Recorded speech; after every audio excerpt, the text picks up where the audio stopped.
Previously on the Lobby USA, spying on American students, a worker at the Israeli embassy describes her remit to our undercover reporter. Gathering intel, reporting back to Israel. That's a lot of what I do, to report back to the Ministry of Foreign Affairs, Ministry of Strategic Affairs. It's part of a covert campaign to influence America's youth. We have 3 different sub-campaigns: data gathering, working on activist organization, money trail. Wow, it just looks like the state of Israel is employing little spies. In the second of a 4-part series, how the pro-Israel lobby influences Congress. And as our undercover reporter gains greater trust, he is offered an extraordinary assignment.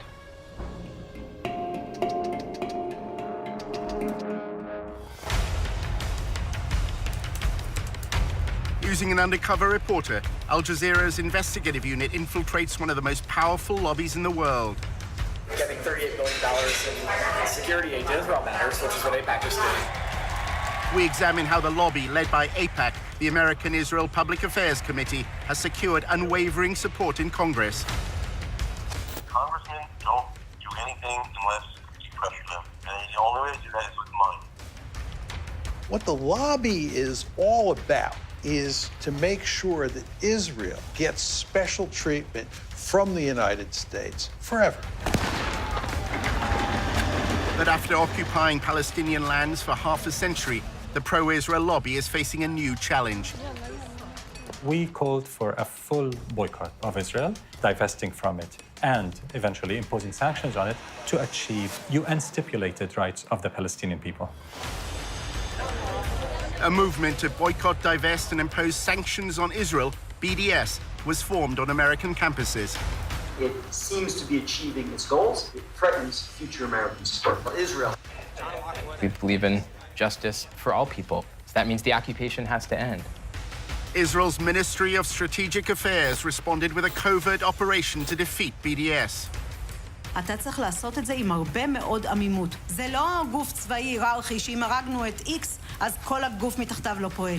So the Israeli government leverages Jewish organizations in the diaspora. Absolutely. It's a psychological campaign involving spying and smears. You discredit the messenger as a way of discrediting the message. Just stay on message. And what is that message? BDS is a hate movement. While our reporter monitored pro-Israel groups, he was asked to go undercover for the lobby. You're going into enemy territory. It's not for everybody.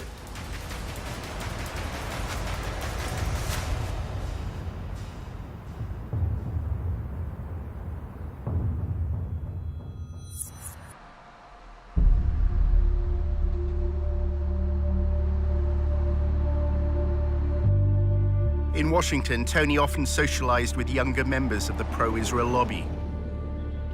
Here, the discussions are focused on influencing elites.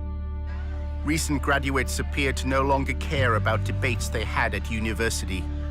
We try and go through student government and pass bills. I mean, you know, looking back on it now, it's all it's total crap. BDS in general, obviously. But also, it's just, I don't know, it doesn't do anything. I mean, fighting back against it has no practical effect. What has a practical effect is getting Congress to give Israel military aid.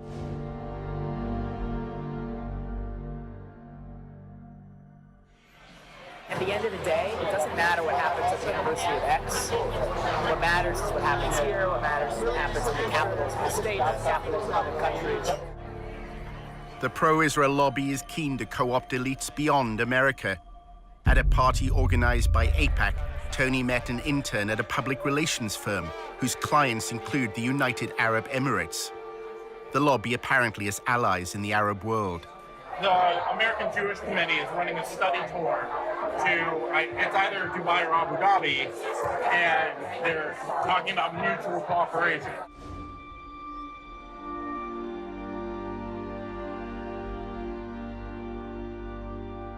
What are the ties like between the UAE and Israel? They're getting so much better. Nobody knows. The governments have to coordinate on security. It's all under the table. They're on trade, security, tech, medicine. There's a lot of cooperation. Basically, where I see it's understanding right now is the GCC has all this under-the-table cooperation with Israel, and it's getting to the point where it's getting to the surface. Does the UAE have a stake in BDS? They do run all the time the argument of Palestinian suffering and occupation. They do kind of toe that line, but that's because they have to save face in the Arab League. They're literally just trying to cover their bases. Are they actually helping out BDS in any way? Benefit from Israeli tech, so they're not going to boycott them. Why would they? Tony's boss at the Israel Project used to work at AIPAC, where debate about Israel's actions or Palestinian rights were rarely prominent. Does the war of ideas matter? I don't know. I know that getting $38 billion in security aid to Israel matters, which is what AIPAC just did. It's what I'm proud to have been a part of for so long.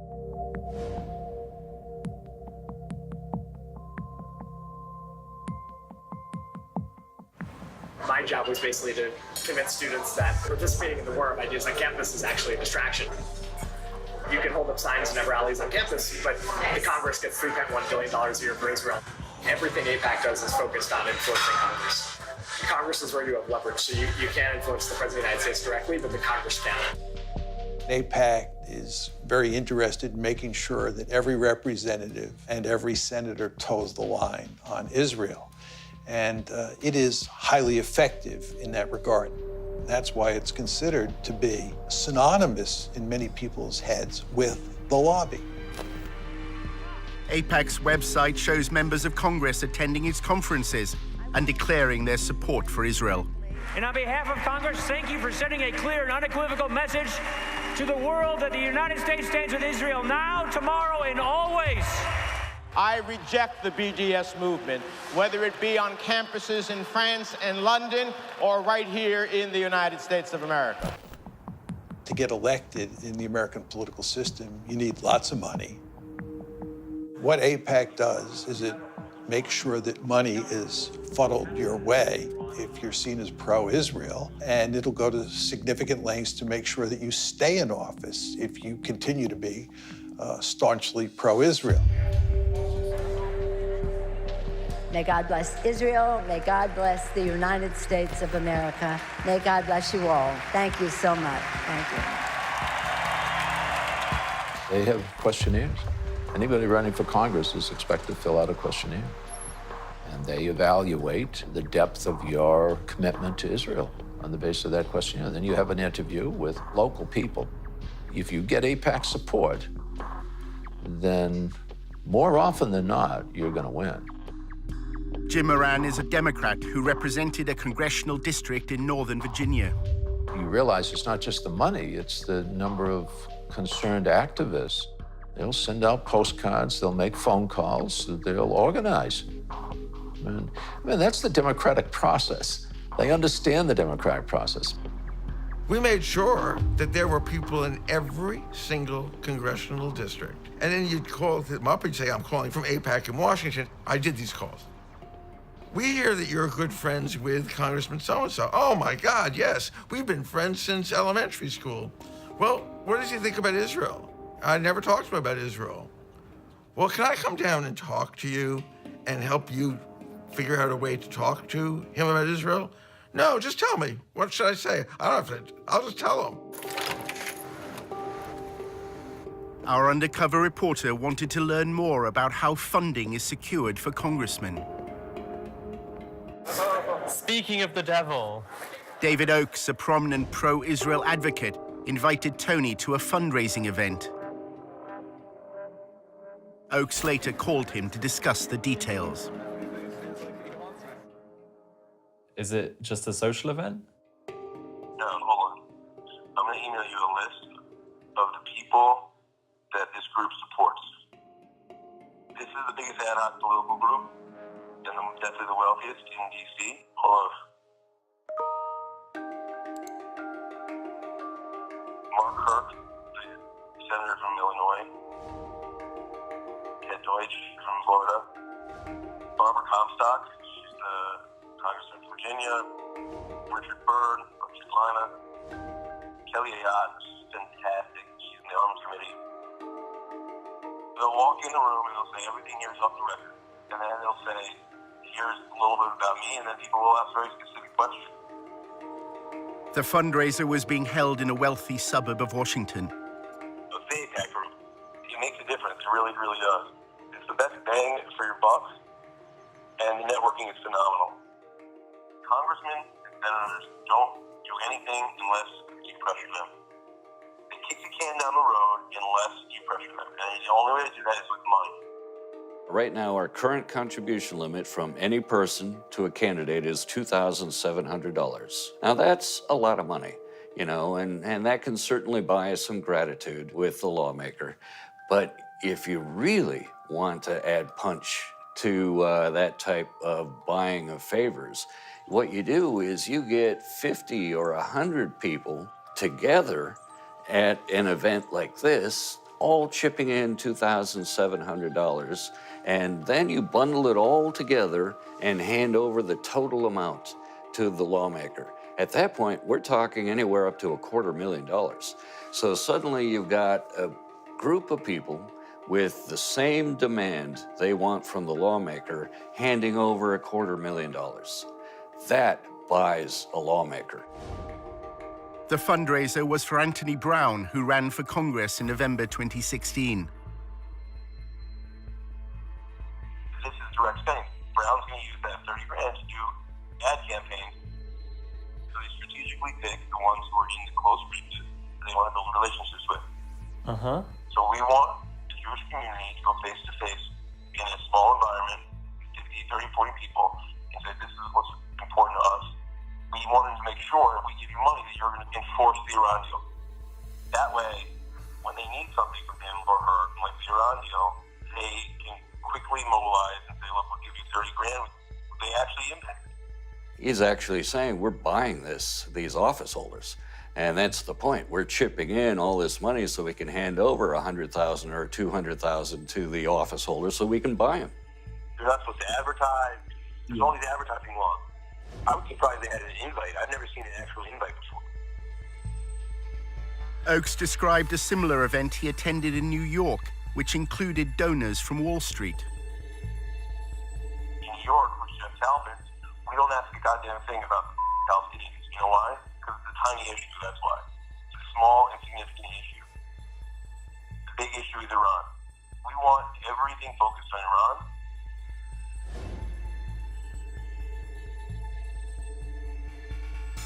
What happens is Jeff meets with the congressman in the back room, tells them exactly what his goals are. And by the way, Jeff Talpin is worth $250 million.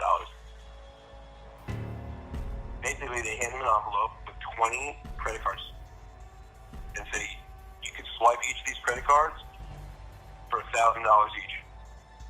There is a disclosure law that is designed to highlight whether there may be potential money laundering going on in events like this. And that is if the funds are earmarked. And that means the organization has to disclose who showed up at that event and how much each individual chipped in and what they handed over to the lawmaker. What's the name of the group that puts this on? It doesn't have a name. There's no name. It's an ad hoc political group. For all the legal reasons, people pool their money. What this specific group is doing to try to avoid that disclosure requirement, it isn't taking money and then putting it in its own account and then handing it over to the office holder.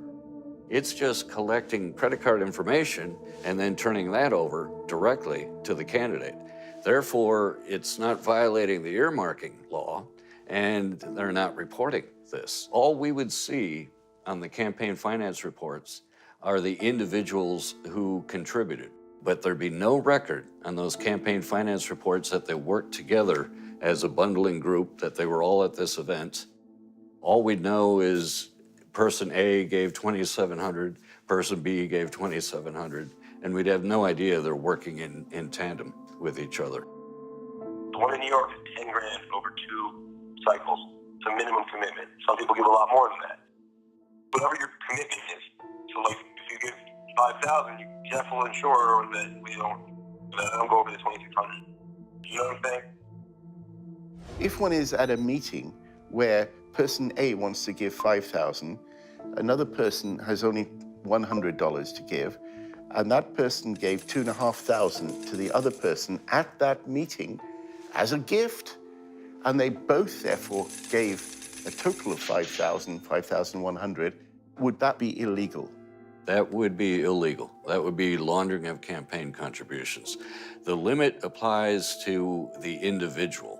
And so each individual is subject to that $2,700 limit. And if any individual goes over that limit, they are violating the contribution limit. They cannot legally do that by laundering money through other individuals.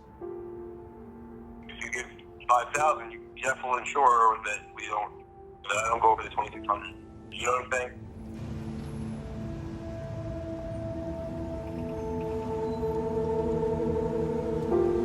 During a cab journey across Washington, Tony's boss at the Israel Project, Eric, spoke about his former job as a fundraiser for Jeb Bush.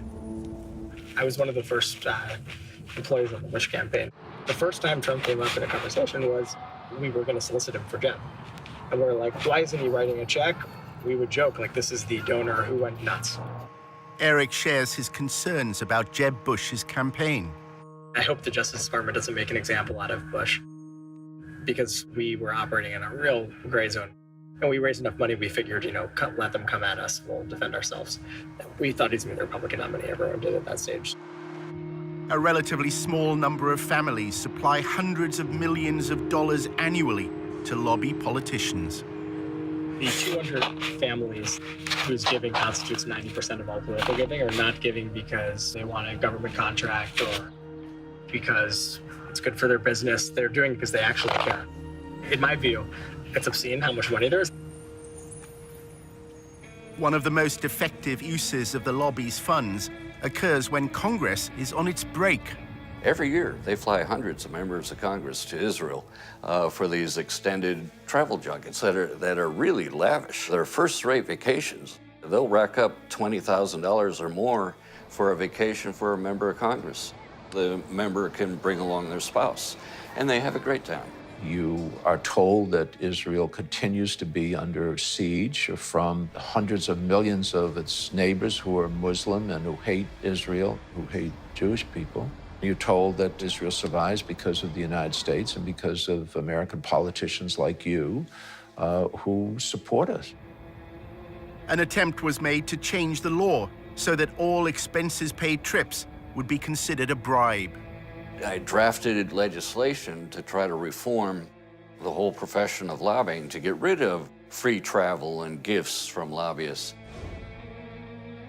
The Honest Leadership and Open Government Act of 2007 significantly enhanced the travel restrictions that if you're an organization that employs a lobbyist, you can only provide a one-day trip for a member of Congress.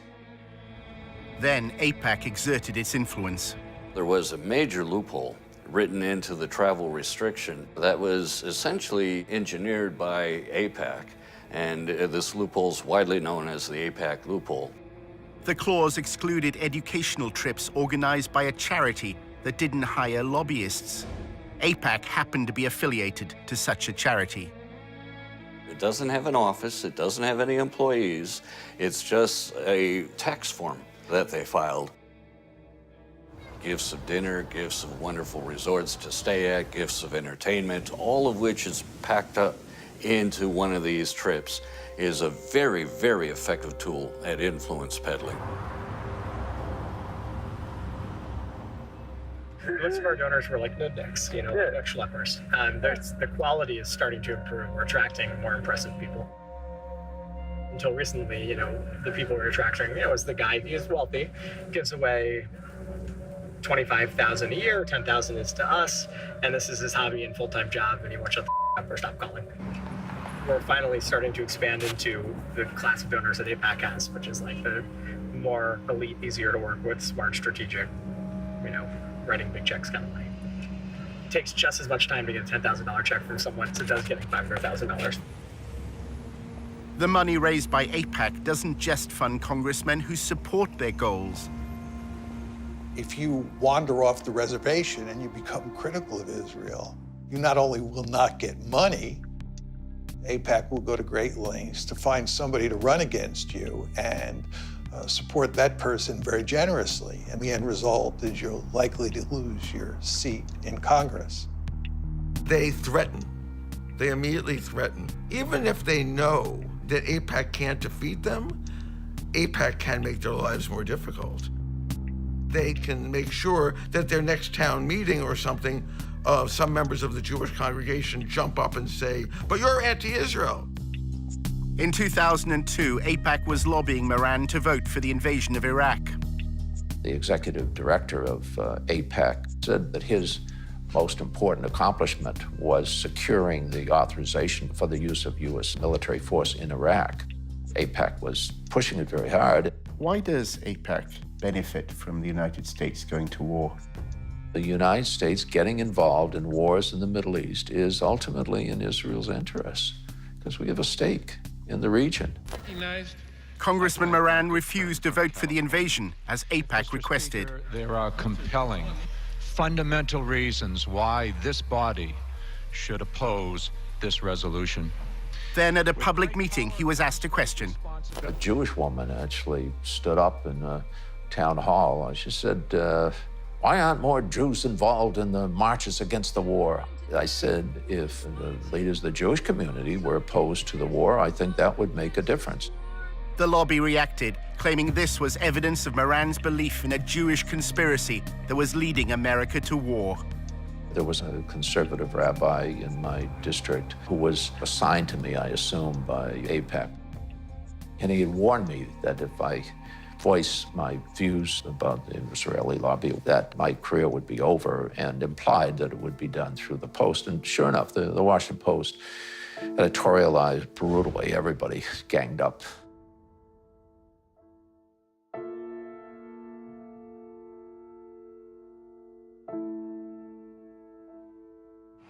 So what are the main outlets that TIP work with? Washington Post is the biggest one. Okay. Isn't that like just down there or something? Yeah, it's actually that building. Moran claims the Washington Post's editorial board has a close relationship with AIPAC. The principal editorial board of the Post itself has been a very effective instrument because they've been able to maintain their credibility. And it's a great paper in every other way, but because they have such credibility, they're extremely effective. Everyone knew he wasn't anti-Semitic. Anti-Semitism has come to mean anti-Israel. The AIPAC crowd doesn't really care very much about whether or not a person likes Jews or wants one to move next door. All they care about is what their position is on Israel. Both of my daughters married Jewish men. My grandchildren are Jewish. Anybody that considers me anti-Semite is ignorant.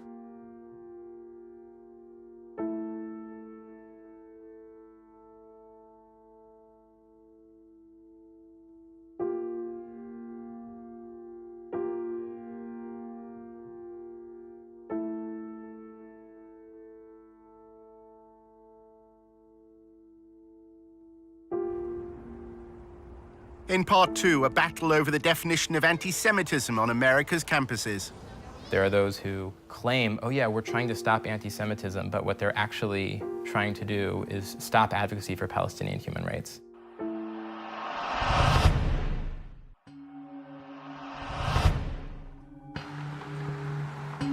In part one, our undercover reporter discovered that many young people in the pro-Israel lobby have given up debating the BDS movement on campus. We try and go through student government and pass bills. I mean, you know, looking back on it now, it's all it's total crap. Fighting back against it has no practical effect. What has a practical effect is getting Congress to give Israel military aid. Tony was attending a party run by an advocacy group that he'd joined. A journalist then approached him with an extraordinary proposition. He wanted Tony to work undercover for the lobby at a meeting of BDS activists. for the Aljazeera, and we're trying to recruit someone to go undercover just to go there and just see what's going on. And I think the person would get paid for it too.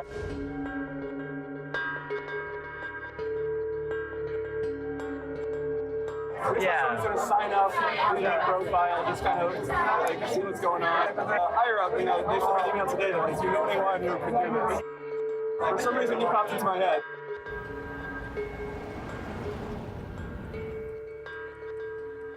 A few days later, a journalist from the Algemeine contacted Tony. It would be undercover and has to be kept pretty quiet. We would like to have some recording device on your person. Any level of potential danger or, difficulty, violence or verbal assault, none of that concerns you or puts you off? No, because I think I'm pretty good at just being kind of zen in the face of verbal assaults. The Algemeine claims to be the fastest growing Jewish newspaper in America. It pays particular attention to events on college campuses. We're working on a project now about ranking U.S. universities and colleges in terms of their anti-Semitic and anti-Israel activity. We have a campus bureau that monitors this sort of behavior and these incidents and these campaigns all day long, all week long. The Algemeine often reports that anti-Semitism exists amongst pro-Palestinian student groups. The language that comes from those arenas move into that sphere of the new anti-Semitism, which is anti-Israelism. And that's a big focus at the Campus Bureau, looking at the blurring of those lines and where those boundaries have eroded. As journalists, right, exposure is the goal, exposing truth. In August 2016, a story in the Algemeine caused waves in Washington's pro-Israel circles. The thing that I'm working on, you might have seen the news recently about a cesspool of anti-Semitism at the University of Tennessee.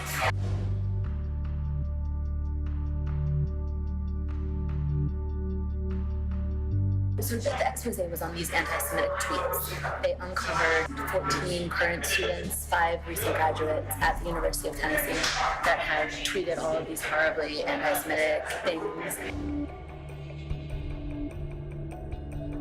The evidence was released by an anonymous group within the pro-Israel lobby. They're called Canary Mission. Nobody really knows who they are. Yeah. They expose anti-Semitism, anti-Israelism, and anti-Americanism in the U.S., like on college campuses. They study it and then release these expose reports, but they're secretive. They don't reveal who they are. The University of Tennessee is based in Knoxville, a quiet city in the east of the state. Tennessee is conservative and religious. The Christian church has political influence here. 6 out of 10 voters opted for Donald Trump. At the university, students and professors, including opponents of BDS, were taken aback by the headlines. It said that there was rampant anti-Semitism at the University of Tennessee. This was quite a shock. It was very surreal and strange. I didn't see anything happening on the ground. It all seemed to be internet-based.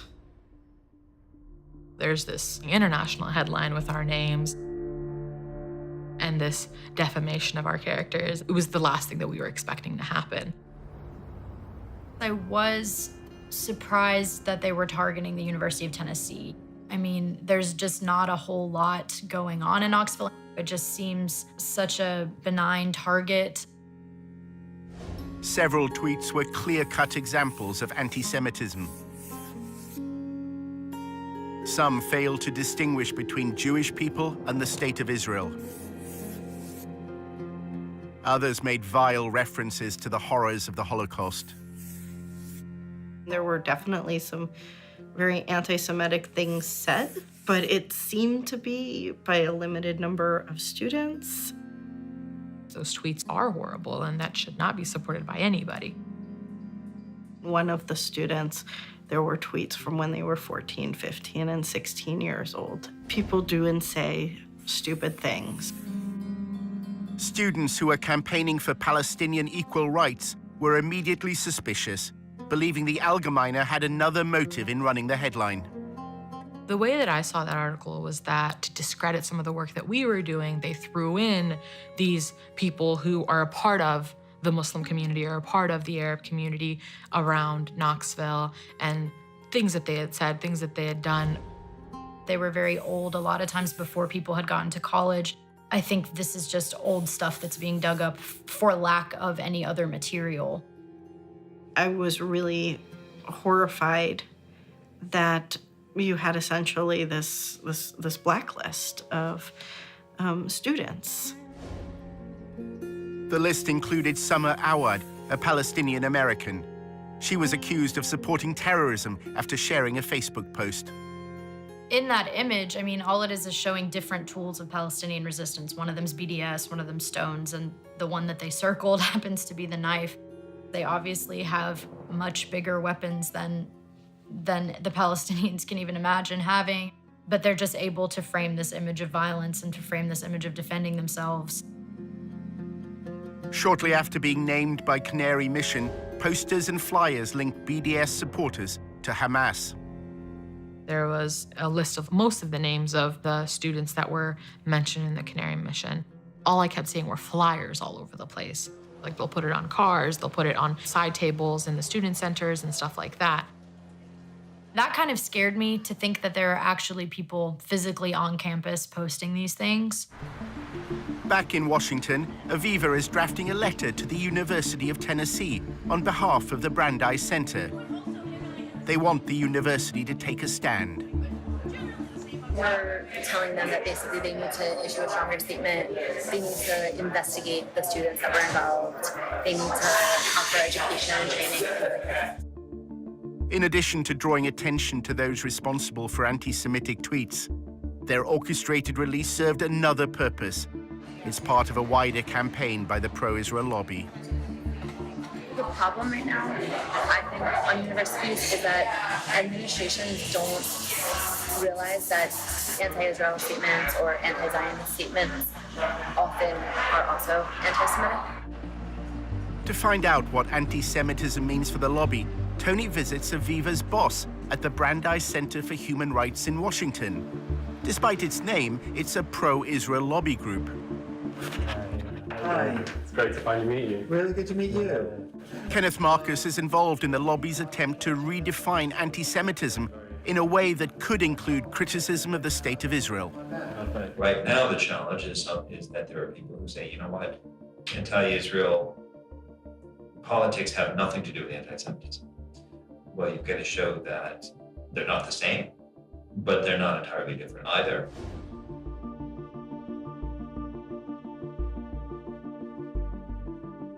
The goal is to have the federal government to establish a definition of anti-Semitism that is parallel to the State Department definition.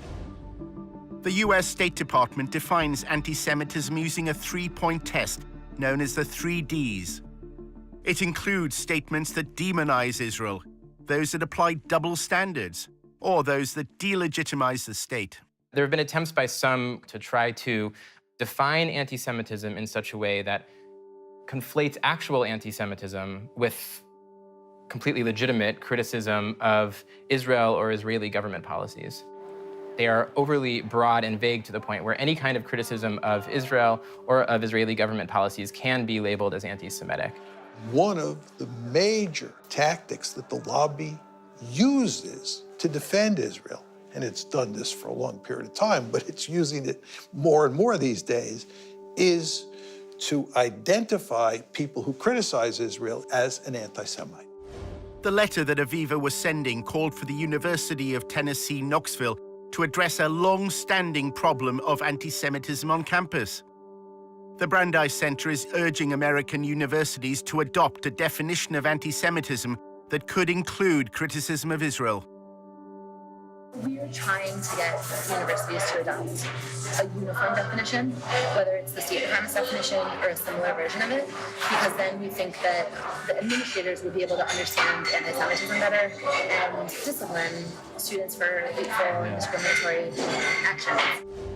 The Brandeis Center also wanted the university to screen what they described as a path-breaking film called Unmasked Judeophobia. It was made by a member of staff at the university and featured Kenneth Marcus.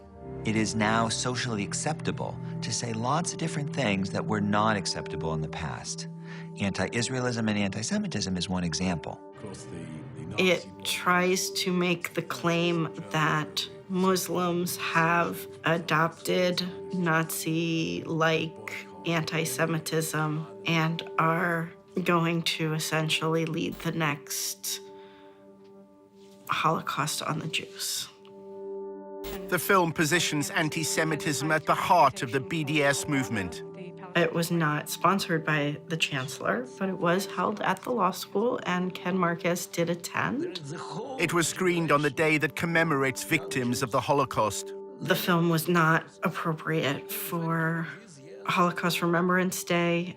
As a scholar of the Holocaust and anti-Semitism, I would just say the film's conclusions didn't meet scholarly standards.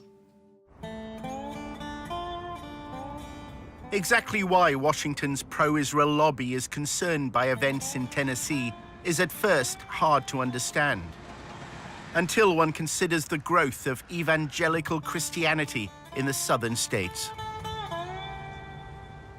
Tennessee is a Bible Belt state, and the capital of Tennessee is known as the buckle of the Bible Belt. And that good old Southern Christian culture is very strong here, and a big part of that has now become this rhetoric of Christian Zionism.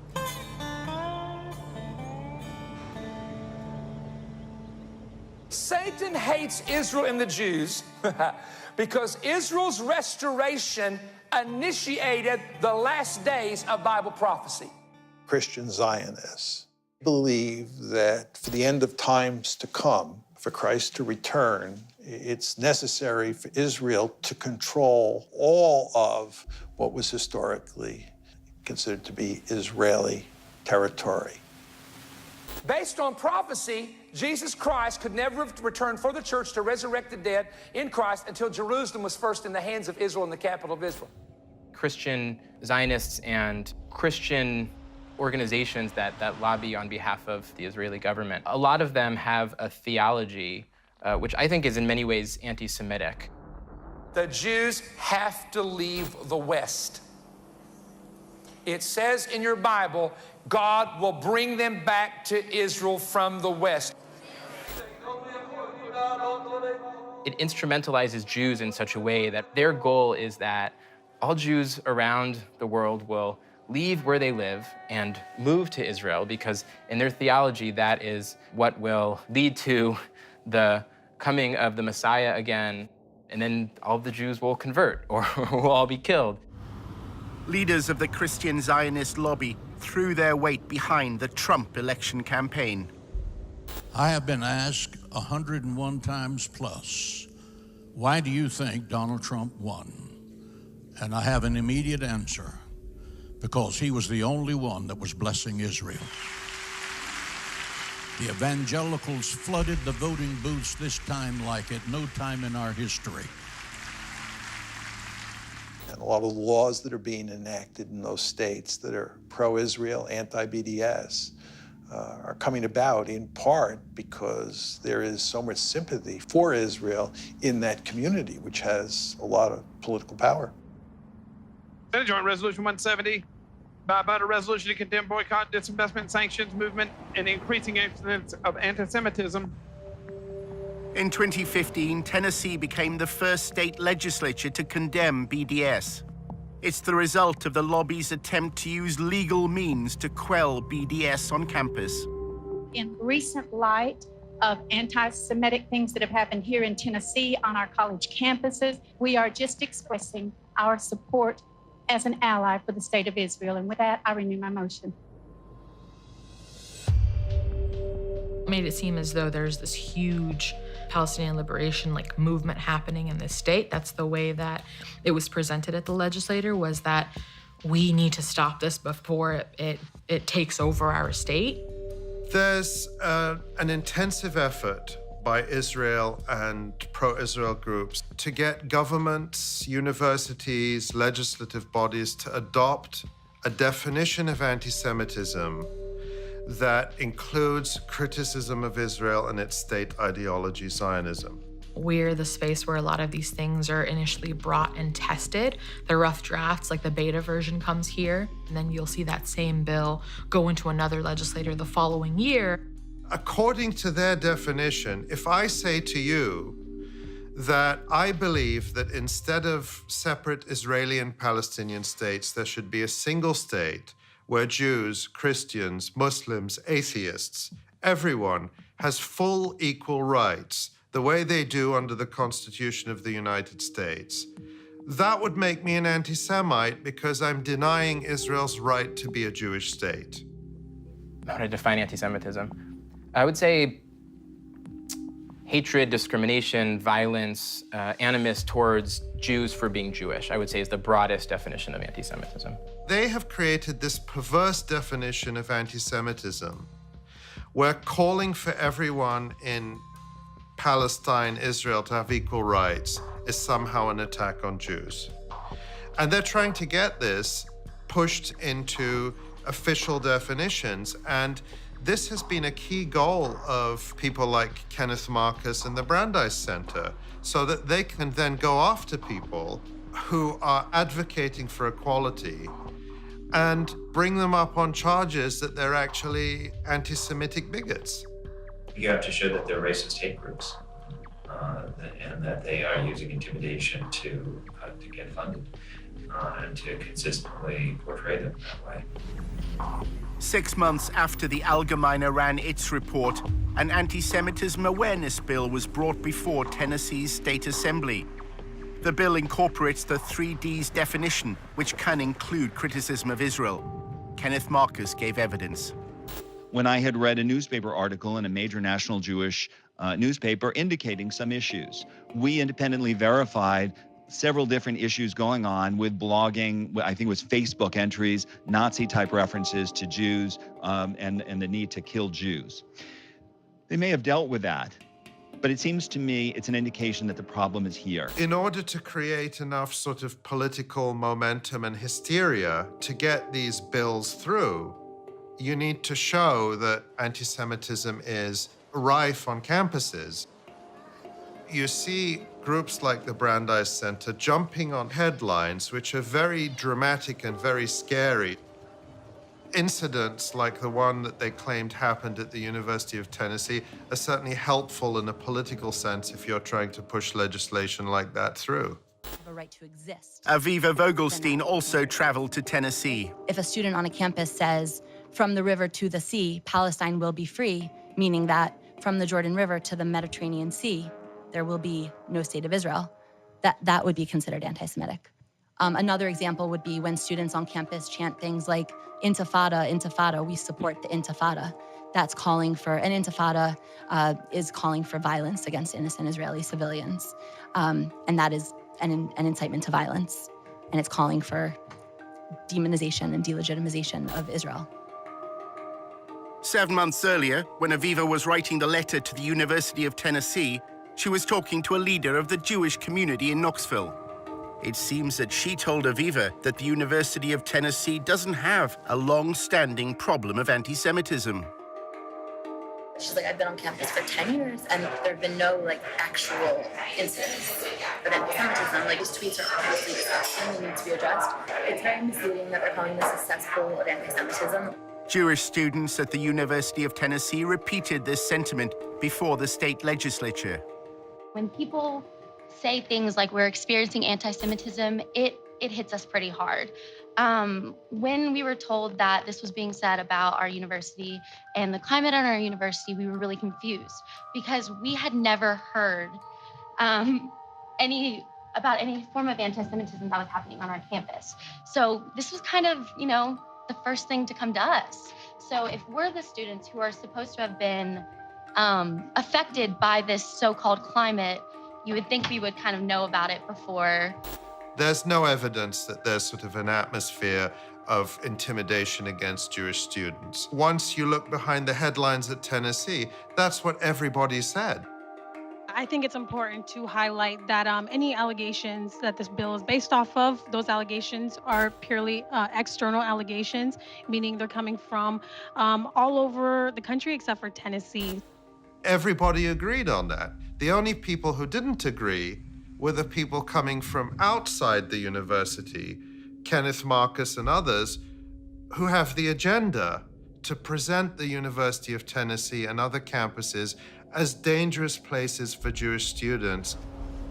One of the consequences of the allegations of anti-Semitism has been to temper activism for Palestinian equal rights. You can look at this campus in the last 8 months and see that there has been little to no activism on that forefront. I would say last year this time, we had a new sort of like adrenaline underneath us, and then this kind of completely killed our fire. And it was hard to gain that momentum once again. Remember that there's 2 steps in the lobby's game plan. The first is to put out a story that's very favorable to Israel. But the second step is to do everything possible to minimize the amount of debate there is about Israel and silence the other side as much as possible. After Aviva spoke to Jewish students in Tennessee, she also learned that their greatest concern is unrelated to pro-Palestinian activism. BDS is not a real movement on the campus. Students for Justice in Palestine, which has like a large following nationwide, has like very few active student members. We mostly only have problems with Christians trying to proselytize the Jewish students, because in the South it is happening. Everyone is so like, it's like all evangelical. I find it incredibly troubling that at a time when we see a rise in real broad daylight anti-Semitism in the United States, there are those who claim, oh yeah, we're trying to stop anti-Semitism, but what they're actually trying to do is stop advocacy for Palestinian human rights. A short time later, the Allgemeine contacted Tony once more to discuss his proposed mission to work undercover at a BDS event. The editor explained what they wanted. One of the projects that we've been looking to do for quite a while is to try and infiltrate some of these groups, get undercover and discover what they're about from the inside. You explain the war, it's a hostile environment, and there's some risk involved. The goal would really be to uncover any evidence of not just bias, but, you know, real bigotry. The correlation between the BDS movement and hatred of Jews. Tony is given a list of persons of interest. They're all on the Canary Mission website. Go to canarymission.org. Have you heard of Canary Mission? A little bit. Could you tell me about it? People who hate it, the people who are being targeted by it, call it a blacklist. You have names here that show up on this database.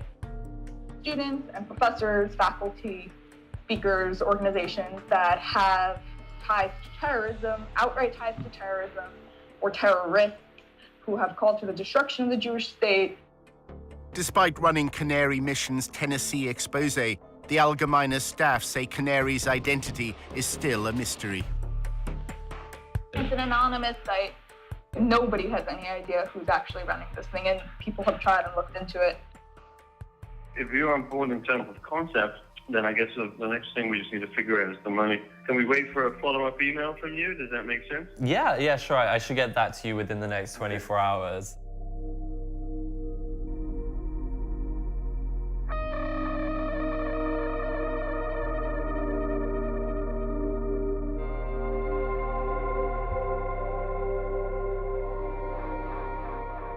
Coming up in episode 3 of The Lobby, how anonymous websites smear pro-Palestinian activists on campus. It was really an attempt by people who didn't know us to think, maybe I can destroy this marriage at the very least. It's psychological warfare. Drives them crazy. They're terrified of Canary Mission. And we reveal for the first time the people behind Canary Mission.